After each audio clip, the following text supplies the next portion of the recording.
I'd like to show you another idea in this 5 knight c3 Petrov, this time from the fertile imagination of Alexander Morozevich. Knight c3, black exchanges, and the bishop comes to e7. This allows white to play queen d4. Now this I find an extraordinary idea. White uses his greater mobility to transfer the queen across to the king side straight away. The queen attacks g7. Okay, so black castles. And bishop e3. Of course, the queen is attacked, so it must move, and the queen comes to f4. And now we see that this is basically exactly the same as the other variation, except the queen, when we looked before, was sitting on d2, and this time it's the other side of the bishop on f4. So what's it doing there? Well, it might drop back to g3 to look opposite black's king. That's one possibility. It might well support the advance of the g-pawn. It might combine with an attack with the h-pawn. It might drop back to g3 after that. But the important thing is it's transferred to the king side straight away, gives white dangerous attacking possibilities. Morozevich's opponent, Alexander Motilev, was so concerned about this that he started chasing for a queen exchange straight away. He played queen d7. Morozevich cut out one of the ideas, one of the exchanging moves, queen g4 with h3, and after queen f5 he ran away with the queen, and now he wants to play the bishop on f1 to d3 to hit the queen. But Motilev was not to be denied. He played queen a5, chasing the queen all over the board. Here there didn't seem to be much point in avoiding the exchange. After this exchange, black's knight was left rather offside on the a5 square, and there's no doubt that white has some advantage here. Knight came to d4, threatening to go to b5. g4 came, gaining a bit of space and allowing the bishop to come to this excellent diagonal. And here you can see that all three of white's minor pieces are superior to black's minor pieces. White has a slight advantage. It took a superhuman effort for Morozevich to win this game. It's absolutely superb technique he used. Please do play through the game if you're interested. It's wonderful. But it's not really the subject of our DVD. But let's go back and see what happens if black does not go for the queen exchange. So queen d4, attacking g7. In another game, black played bishop f6. The queen, of course, came to f4. And bishop e3. White castles, and now we can see white building up a very nice attack. He played the pawn to g4. He simply wants to advance to g5 to drive the bishop away from f6. It's on a good diagonal.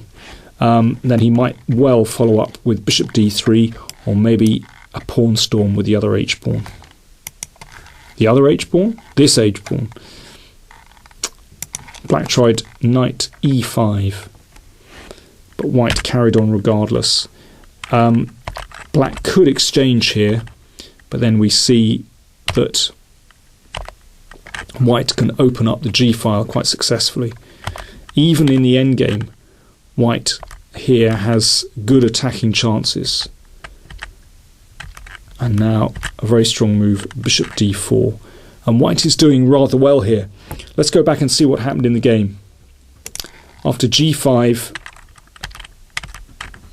queen was attacked, drops back, and now that knight on g6 is just a big target. h4.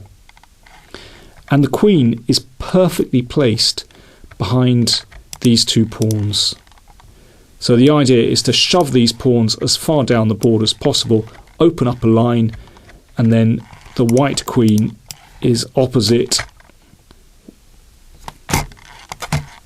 its enemy, the king. Black is really struggling here. That even opens up the d file for white. It looks like a dreadful position already. So not only do white's pieces have tremendous scope here, but he's also looking to storm his pawns down the board. Black's pieces just, well, they don't bear any kind of comparison at all. White went pawn snaffling here. I don't know whether that was necessary, but anyway, he went for it. His idea was to control more squares on this diagonal. He can get away with it, so why not? Bishop came back to d5, so now he's on this critical diagonal, cutting down towards black's king. And he managed to open the g file very simply with these pins. It didn't take too much skill to finish off. Again, an open file. Just hammer down that open file if you've got it. Why not?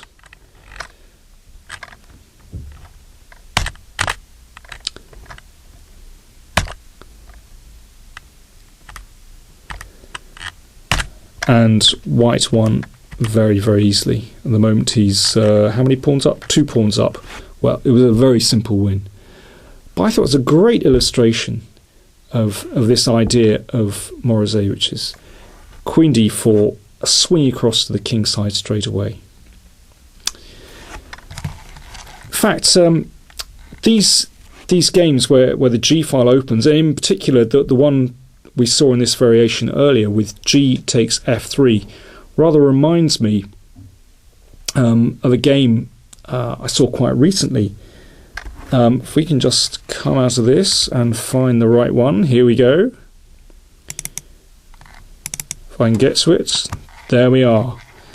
Arizmendi Martinez against Nemeth, played fairly recently this summer in 2006. This wasn't a Petrov, but this was a Spanish. In fact, a martial attack. Very dangerous indeed, but this time it was white who was doing all the attacking. So let's just zip down these standard moves, and now black is ready to play the martial attack, which normally white accepts the pawn, but then comes under tremendous pressure. For example, here and queen h4. Notice, once again, it's about transferring the queen across to attack the king straight away. It's very, very unusual that black manages to do this at such an early stage in the game, which is why the marshal has such a good reputation.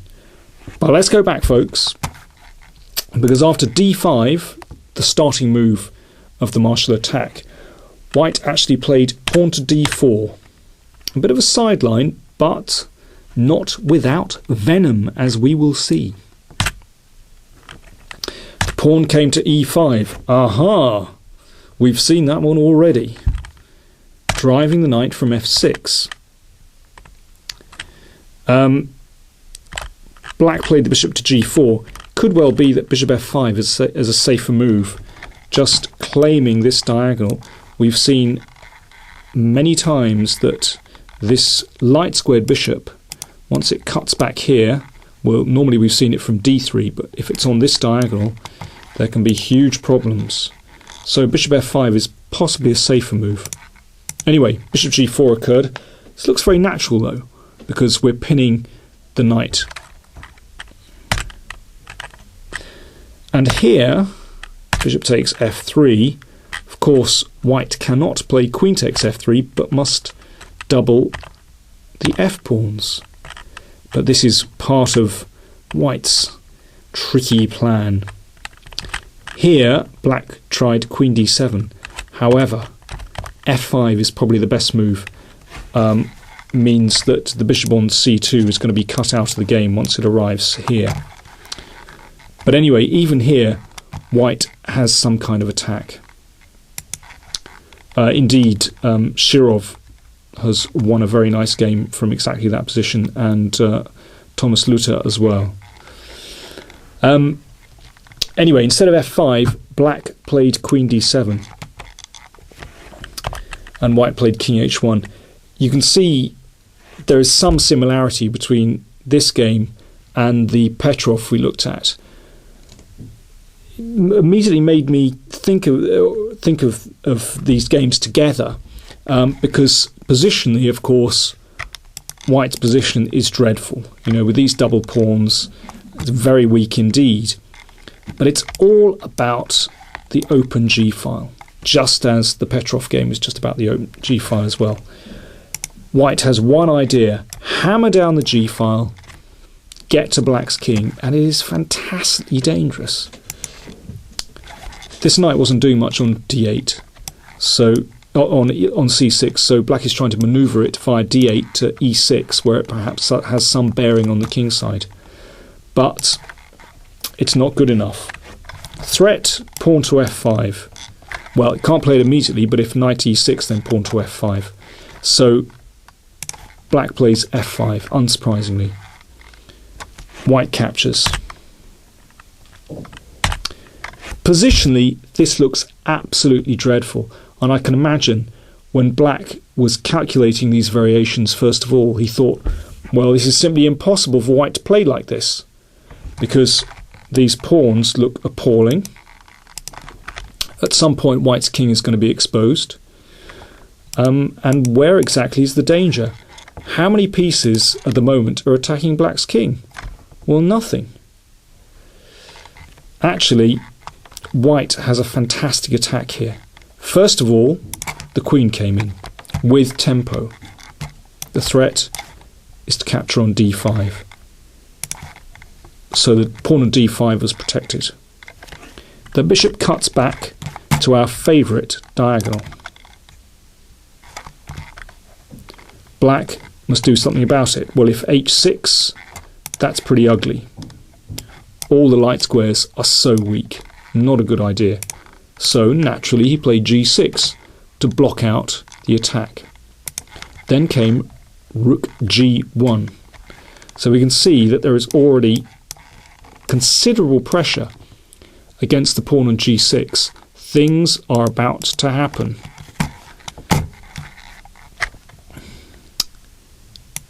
Black must have thought he had it under control. He played bishop back to g7. For example, he must have considered this continuation, which just doesn't really cut it. Whoops.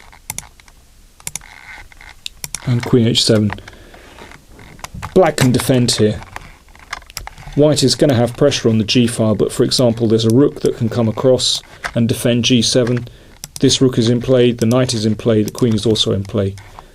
Black is going to be able to defend. But rook takes g6 is an absolute killer, because black is unable to defend on the light squares. Let's see what happens. Threat, queen h7 mate. So the rook comes up, but now a rather deadly check. If the king goes to h8, then